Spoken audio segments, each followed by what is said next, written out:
So పూజ మొదలయ్యే ముందు మరి వాళ్ళ హనుమత్ జయంతి కాబట్టి నేను మా హ్యాపీ రిచ్ ఇద్దరి కోసం కూడా ఆంజనేయ స్వామివి సిల్వర్ లాకెట్స్ తీసుకున్నాను అనమాట.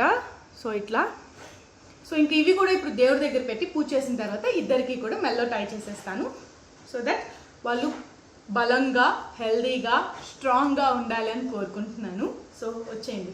అండ్ పూజ చేసినంతసేపు కూడా నేను హనుమాన్ చాలీసా వింటూ చేశాను. అండ్ పిల్లలిద్దరికీ కూడా హనుమాన్ చాలీసా అంత విని అంత ఓపిక ఉండదు కాబట్టి పిల్లలకి వాళ్ళతో ఏంటంటే 11 సార్లు శ్రీ ఆంజనేయాయ నమః, జై ఆంజనేయాయ నమః అని చెప్పి ఒక మంత్రం 11 సార్లు అనిపించాను అనమాట వాళ్ళిద్దరితో కూడా. జై ఆంజనేయాయ చెప్పు, జై జై అమ్మ చెప్పింది చెప్పాలి. జై ఆంజనేయాయ